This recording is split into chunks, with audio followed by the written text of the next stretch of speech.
Hello everyone, welcome to my channel Surabhi study point. I am Surabhi Gupta और आज इस video में हम पढ़ने वाले हैं क्लास 8 साइंस चैप्टर 9। चैप्टर 9 है रिप्रोडक्शन इन एनिमल्स। ठीक है, इस चैप्टर में हम पढ़ेंगे कि एनिमल्स में किस तरह से रिप्रोडक्शन होता है। So let's start the chapter. Do you recall the processes of digestion, circulation and respiration which you have studied in your previous classes। तो आपने प्रीवियस क्लासेस में कुछ प्रोसेसेस के बारे में पढ़ा था, जैसे कि डाइजेशन, सर्कुलेशन एंड रिस्पायरेशन के बारे में। This processes are essential for the survival of every individual. ये जो प्रोसेसेस हमने प्रीवियस क्लासेस में पढ़े हैं, ये बहुत ही इसेंशियल प्रोसेसेस हैं एवरी इंडिविजुअल के लिए। अर्थ पे हमें सर्वाइव करने के लिए ये प्रोसेस करनी पड़ती है और इन्हीं प्रोसेस की हेल्प से हम जिंदा रह पाते हैं। You have also learn about the process of reproduction in plants. अपने प्रीवियस क्लासेस में रिप्रोडक्शन इन प्लांट्स के बारे में भी पढ़ा है। Reproduction is essential for the continuation of a species. Reproduction essential क्यों होता है? क्योंकि ये किसी भी स्पीसीज के कंटिन्यूएशन को बनाए रखता है अर्थ पे। Imagine What would have happened if organism had not reproduced? क्या होगा अगर ऑर्गेनिज्म रिप्रोड्यूस न करे? You will realize that reproduction is very important as it ensure the continuation of similar kind of individual। आप ये रियलाइज करोगे कि reproduction बहुत ही ज़्यादा इम्पॉर्टेंट प्रोसेस है, क्योंकि ये क्या करता है, एक सिमिलर काइंड के इंडिविजुअल की जनरेशन आफ्टर जनरेशन उसकी कंटिन्यूएशन को बनाए रखता है। आगे देखते हैं इसमें। You have already learn in your previous class about reproduction in plants. आपने प्रीवियस क्लासेस में प्लांट में रिप्रोडक्शन कैसे होता है इसे पढ़ लिया है। इस चैप्टर में हम पढ़ेंगे कि एनिमल में रिप्रोडक्शन कैसे होता है। ठीक है, तो यहाँ हम पहले देखेंगे मोड्स ऑफ रिप्रोडक्शन के बारे में, यानी कि क्या क्या तरीके होते हैं रिप्रोडक्शन के एनिमल्स में। Have you seen the young ones of different animals? क्या आपने डिफरेंट एनिमल्स के यंग वंस को देखा है? ऑफकोर्स देखा ही होगा। Try to name some of the young ones by completing table 9.1 shown in example। ठीक है, तो यहाँ हम देखेंगे एक टेबल, ठीक है 9.1। इस टेबल में आपको दिया है एनिमल एंड उनके यंग वंस के नेम। यहाँ पे कुछ एग्जाम्पल्स दिए हुए हैं और बाकी आपको कंप्लीट करने हैं। जैसे कि कैट के यंग वंस का नाम क्या होता है? किटन। ठीक है, डॉग के यंग वंस का नाम होता है पपीज। बटरफ्लाई के यंग वन का नाम होता है कैटरपिलर। उसी तरह से काऊ के यंग वंस का नाम होता है काफ यानी कि बछड़ा। फ्रॉग के यंग वन का नाम होता है टेडपोल। ठीक है, तो इस तरह से हमने ये टेबल कंप्लीट कर लिया। नेक्स्ट आते हैं अपने पैराग्राफ पे। You must have seen the young ones of various animal being born. आपने कुछ एनिमल्स को बॉर्न होते हुए भी देखा ही होगा। Can you tell how chicks and caterpillar are born? क्या आप बता सकते हो कैसे चिक्स एंड कैटरपिलर बॉर्न करते हैं? कैटरपिलर्स जो है के फॉर्म में बॉर्न होते हैं एंड लार्वा बनते हैं, तो इस तरह से उनकी जर्नी स्टार्ट होती है। डेवलप होते होते वो एक एडल्ट में चेंज हो जाते हैं।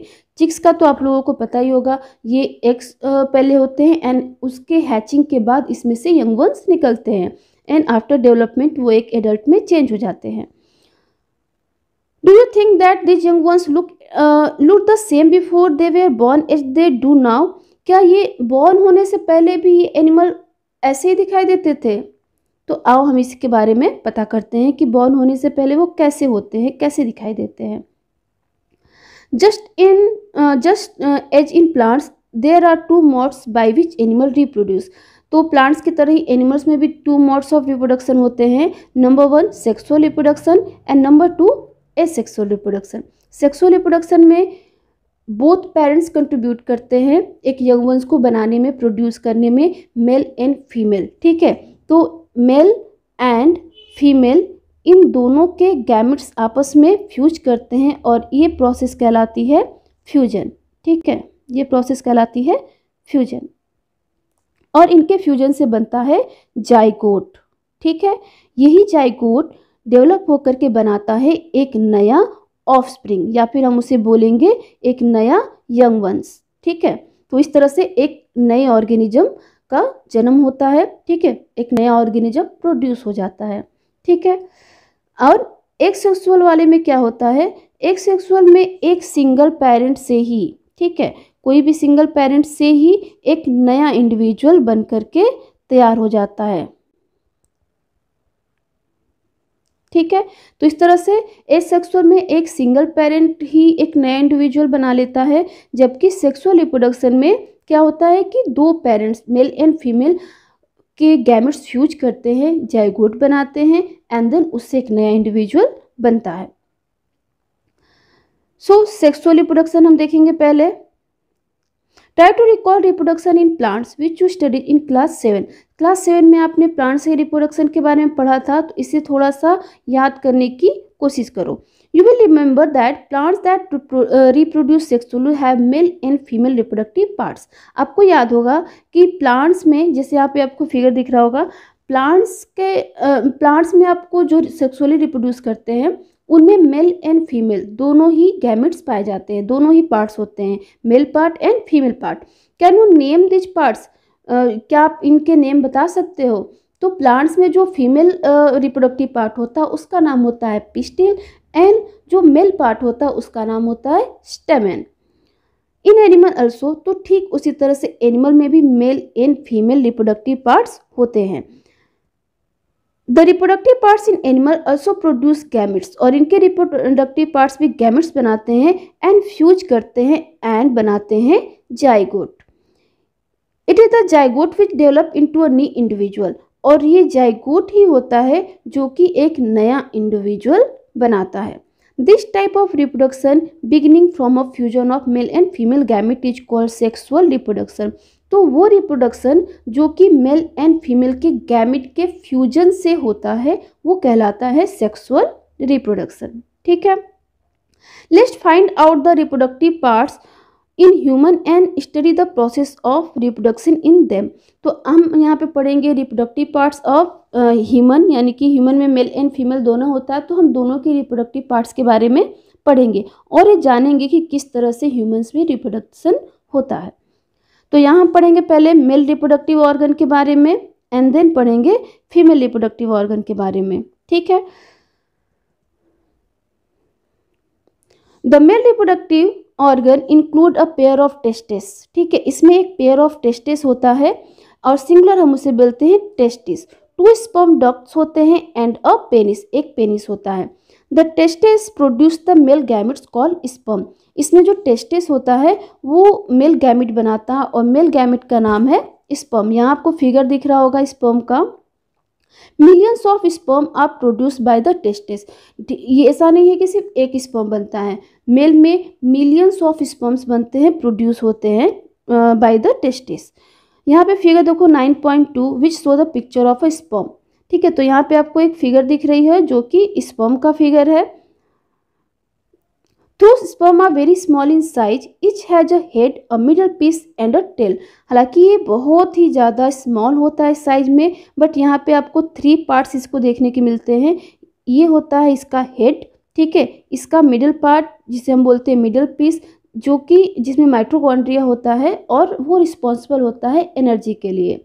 ठीक है, और यहाँ पे आपको देखने को मिलता है टेल, जो कि रिस्पॉन्सिबल होता है स्पर्म के मूवमेंट के लिए। ठीक है, तो यहाँ पे आपको 3 पार्ट दिख गए, head, middle piece and tail. Head का काम है यहाँ पे जेनेटिक मटेरियल को कंटेन करता है वो, एंड मिडिल पीस में माइटोकॉन्ड्रिया होती है जो इसको एनर्जी प्रोवाइड करता है, एंड टेल इसको मूवमेंट में हेल्प करता है।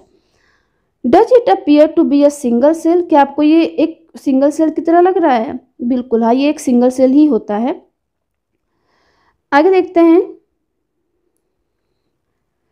सो यहाँ पे एक फिगर है, पहले यहाँ इस लाइन को कंप्लीट कर लेते हैं। Each sperm is a single cell with all the usual cell components.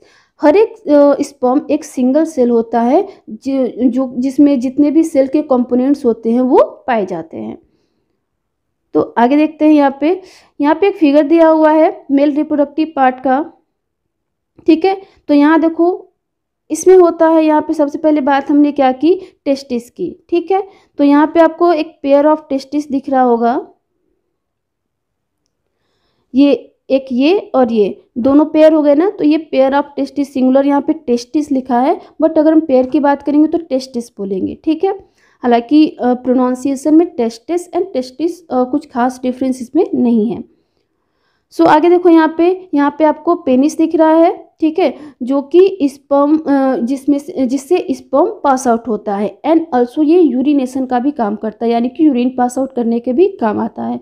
यहाँ पे स्पर्म डक्ट्स, ठीक है, यहाँ पे स्पर्म प्रोड्यूस होने के बाद इसी डक्ट से होकर के पेनिस के थ्रू पास आउट होते हैं। तो यहाँ पे हमने मेल रिप्रोडक्टिव पार्ट को देख लिया। अब हम देखेंगे फीमेल रिप्रोडक्टिव ऑर्गन, बट उससे पहले हम देखेंगे इस क्वेश्चन को, जो कि पहली यहाँ पे सोच रही है। क्या सोच रही है पहली? What purpose does the tail in a sperm serve? जो स्पर्म हमने पढ़ा है, तो यहाँ पे अपने फिगर में इसके टेल को देखा होगा। तो पहली सोच रही है कि इस टेल का काम क्या है स्पर्म में। तो मैंने आपको बता दिया है इसका आंसर कि इसका टेल जो है वो मूवमेंट में हेल्प करता है, ठीक है। और मूवमेंट किस लिए? ओवम तक पहुँचने के लिए, ठीक है, वो मूव करता है ओवम तक पहुँचने के लिए। तो अब हम देखेंगे यहाँ पे फीमेल रिप्रोडक्टिव ऑर्गन के बारे में। The female reproductive organ are a pair of ovaries. Female reproductive organ में आपको एक पेयर ऑफ ओवरीज होंगी, ठीक है, एक यहाँ पे और एक यहाँ, ठीक है। तो यहाँ पे दो आपको ओवरी दिख रही है, तो एक पेयर ऑफ ओवरीज होती है इसमें। ओविडक्ट होता है, जिसको हम अदर नेम हम बोलते हैं फैलोपियन ट्यूब, ठीक है। तो यहाँ पे जो ये पार्ट आपको एक ट्यूब की तरह दिख रहा है, इसे हम ओविडक्ट बोल सकते हैं या फिर फैलोपियन ट्यूब बोल सकते हैं। एंड द यूटेरस, एंड यहाँ पे इसको थोड़ा सा ब्रॉड एरिया आपको दिख रहा होगा, इसे हम बोलते हैं यूटेरस, ठीक है। The ovary produce female gamete called ओवा। ओवरी क्या प्रोड्यूस करती है? फीमेल गैमिट, जिसका नाम है ओवा, या फिर हम इसे बोल सकते हैं x. In human being, a single matured egg is released into the oviduct by one of the ovaries every month, ठीक है। तो यहाँ पे ओवरीज से क्या निकलता है? एग, और ओविडक्ट के यानी कि फैलोपियन ट्यूब में जाता है एवरी मंथ। दोनों में से किसी एक से ओवा रिलीज होता है एंड फैलोपियन ट्यूब में यहाँ पे जाता है, ठीक है। आगे देखो, uterus is the part where development of the baby takes place, ठीक है। यहाँ पे आपने जो यूटेरस वाला पार्ट देखा, तो ये इस यूटेरस में क्या होता है? यहीं पे बेबी का डेवलपमेंट होता है, ठीक है। जो बेबी फॉर्म होता है जाइगोट के बाद धीरे धीरे उसका डेवलपमेंट होता है, तो वो होता है इसी यूटेरस में।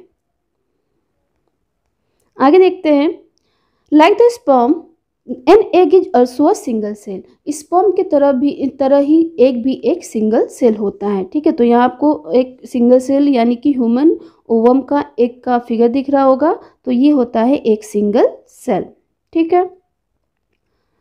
आगे देखते हैं, यहाँ देखो बूझो का क्वेश्चन क्या है, या फिर बूझो इस यहाँ पे क्या लाइन लिखी हुई है देखते हैं। बूझो recall that the size of egg in human varies, the eggs may be very small as in human, much larger as in hens, ostrich egg is the largest. यहाँ बूझो रिकॉल कर यानी कि याद कर रहा है कि सेल में हमने क्या पढ़ा था कि सबसे लार्जेस्ट सेल क्या होता है? Ostrich egg. तो जो ह्यूमन एग है, सॉरी जो एग है, ठीक है, एनिमल्स में वो वरीज करता है उनका साइज। डिफरेंट एनिमल्स में डिफरेंट साइजेस हो सकते हैं। जैसे ह्यूमन का एग जो है वो बहुत ही स्मॉल होता है, बट एग का उससे बड़ा लार्ज होता है। और सबसे लार्जेस्ट एग तो होता है ऑस्ट्रिच एग, ठीक है, जिसे हम नेकेड आई से भी देख सकते हैं। तो अब हम देखेंगे कि इन गैमेट्स का फर्टिलाइजेशन कैसे होता है। फर्टिलाइजेशन मतलब दोनों का fusion. The first step in the process of reproduction is the fusion of a sperm and an ovum. तो रिप्रोडक्शन का जो फर्स्ट स्टेप होता है वो होता है fusion of a sperm and an ovum. Ovum and sperm का fusion. Fusion का मतलब है मिलना, फ्यूज होना। One of the sperm may fuse with the egg. अब देखो यहाँ पे, when sperms come in contact with an egg, one of the sperm may fuse with the egg. तो यहाँ पे जितने भी स्पर्म्स ओवा की तरह गए हैं, ओवम की तरफ गए हैं, उनमें से किसी एक, ठीक है, वन ऑफ द स्पर्म यानी कि उनमें से कोई एक में फ्यूज विद द एग, उनमें से कोई एक ही फ्यूज कर सकता है एग के साथ। जैसे कि आपको यहाँ फिगर में भी दिख रहा होगा, ये फिगर, ठीक है। तो इस फिगर में आपको यहाँ ओवा दिख रहा है और यहाँ पे 3 स्पर्म्स दिख रहे हैं, 3 नहीं बल्कि ये मिलियंस स्पर्म्स होते हैं, ठीक है। इस तरह से मिलियंस आपको स्पर्म्स यहाँ पे दिखाई देते हैं, बट ये मिलियंस स्पर्म्स इसको फ्यूज नहीं कर पाते हैं। केवल इसमें से एक ही स्पर्म है जो कि ओवा के अंदर जा पाता है, ठीक है। और उसमें से भी इसका पूरा पार्ट नहीं जाता है, सिर्फ इतना पार्ट जाता है और बाकी का ये पार्ट लेफ्ट आउट रह जाता है, बाहर ही रह जाता है, ठीक है। तो मिलियंस ऑफ स्पर्म्स में से सिर्फ एक सिंगल स्पर्म ही क्या करता है, फ्यूज कर पाता है, इंटर कर पाता है ओवा को, ठीक है। आगे बढ़ते हैं। Such fusion of the egg and the sperm is called fertilisation. तो इस फ्यूजन को हम बोलते हैं फर्टिलाइजेशन। किस फ्यूजन को, स्पर्म एंड ओवा यानी कि एग के फ्यूजन को हम बोलते हैं, इस प्रोसेस को हम बोलते हैं fertilisation. During fertilisation the nuclei of the sperm and the egg fuse to form a single nucleus, ठीक है। फ्यूजन के बाद जो स्पर्म के न्यूक्लियाई होते हैं एंड एग के न्यूक्लियाई होते हैं, ये दोनों फ्यूज करते हैं और एक सिंगल न्यूक्लियस बनाते हैं, ठीक है। This result in the formation of a fertilised egg और जाइगोट, और इसके रिजल्ट में बनता है एक फर्टिलाइज्ड एग या फिर उसका अदर नेम है जाइगोट, ठीक है। आगे देखते हैं। Did you know that the zygote is the beginning of a new individual. क्या आपको पता है कि जाइगोट जो होता है वो एक बिगिनिंग होता है, यानी कि एक शुरुआत होता है एक न्यू इंडिविजुअल के बनने का, ठीक है। यहीं से एक नया इंडिविजुअल बनना स्टार्ट हो जाता है। यहाँ पे आपको जाइगोट का फिगर दिख रहा होगा, ठीक है। ये यहाँ पे फ्यूजिंग न्यूक्लियाई, यहाँ पे आपको 2 न्यूक्लियाई दिख रहे हैं, एक न्यूक्लियाई होता है स्पर्म का एंड अदर एग का। The process of fertilization is the meeting of an egg cell from the mother and sperm cell from the father. Fertilisation के प्रोसेस में एक न्यूक्लियाई जो मदर का होता है जो कि एग सेल से आता है, और एक न्यूक्लियाई फादर का होता है जो कि स्पर्म से आता है। So the new individual inherited some characteristics from the mother and some other from the father. तो जो न्यू इंडिविजुअल बनता है उसमें कुछ कैरेक्टरिस्टिक्स मदर के आते हैं एंड कुछ कैरेक्टरिस्टिक्स कहाँ से आते हैं, फादर से आते हैं। लुक एट योर ब्रदर और सिस्टर, आप अपने भाई एंड बहनों को भी देख सकते हो।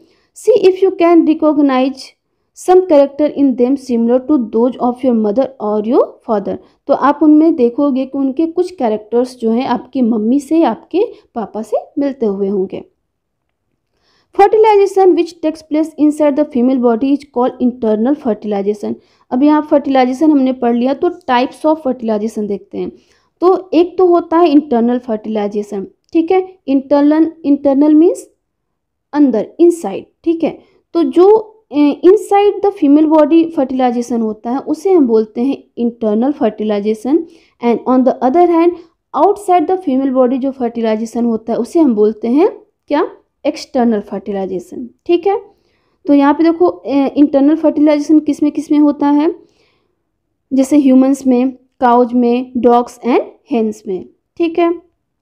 आगे हम ये भी देखेंगे कि एक्सटर्नल फर्टिलाइजेशन किस में होता है। You will be surprised to know that in many animals fertilisation takes place outside the body of the female. कई सारे फर्टिलाइजेशन फीमेल की बॉडी के बाहर भी होते हैं। In this animals fertilisation takes place in water. तो इस तरह के एनिमल्स में फर्टिलाइजेशन कहाँ होता है, वाटर में। तो आओ देखते हैं ये कैसे होता है। ड्यूरिंग स्प्रिंग और रैनी सीजन, स्प्रिंग या रैनी सीजन में आप देखोगे कि frogs and toads move to ponds and slow flowing streams, ठीक है। आपने देखा होगा कि फ्रॉग्स एंड टोड्स जो हैं वो पॉन्ड की तरफ जाते हैं। When the male and female come together in water, जब ये वाटर में मेल एंड फीमेल पास आते हैं,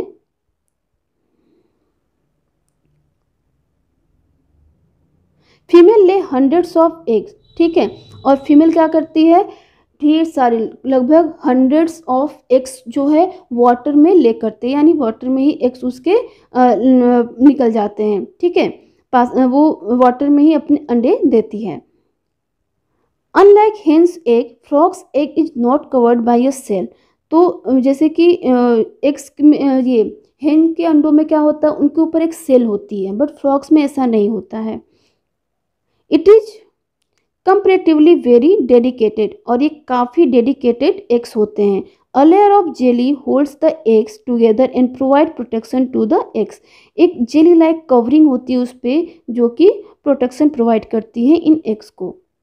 यहाँ आपको दिख रहा होगा फिगर फ्रॉग्स के एग्स का, ठीक है। आपको यहाँ पे जेली लाइक एक उसके ऊपर कवरिंग दिख रही होगी, ठीक है, जो कि ट्रांसपेरेंट है और प्रोटेक्ट करता है एग्स को। आगे देखते हैं इसमें। As the eggs are laid the male deposit sperm over them. जैसे ही एग्स लेड होते हैं, मेल क्या करता है, उसके ऊपर ही स्पर्म डिपोजिट कर देता है। इच स्पर्म स्विम रैंडमली, और स्पर्म स्विम कर सकते हैं, मूव कर सकते हैं in water with the help of the long tail, क्योंकि उनके पास भी लॉन्ग टेल होती है। The sperm comes in contact with the egg. Sperms जो है वो पास आते हैं एंड एग्स के कांटेक्ट में आते हैं। This result in fertilisation, and वो क्या करते हैं, एग के पास जा कर के वहाँ पे फर्टिलाइजेशन करते हैं, ठीक है। This type of fertilisation in which the fusion of a male and female gamete takes place outside the body of the female is called क्या, एक्सटर्नल फर्टिलाइजेशन, ठीक है। तो जो इनसाइड जो फीमेल की बॉडी के अंदर फर्टिलाइजेशन होता है उसे हम बोलते हैं इंटरनल फर्टिलाइजेशन, एंड जो फीमेल बॉडी के बाहर फर्टिलाइजेशन होता है उसे हम बोलते हैं external fertilisation. It is very common in aquatic animals such as fish, starfish etcetera. तो ये बहुत ही कॉमन है किसमें, एक्वेटिक प्लांट्स, एक्वेटिक एनिमल्स में, जैसे कि फिशेस हैं, स्टारफिश है एंड अदर जितने भी एक्वेटिक एनिमल्स हैं उन सब में। सो इस वीडियो में इतना ही। नेक्स्ट पार्ट हम पढ़ेंगे इसका नेक्स्ट वीडियो में। आई होप आपको ये एक्सप्लेनेशन अच्छा लगा हो। So keep studying. Thank you.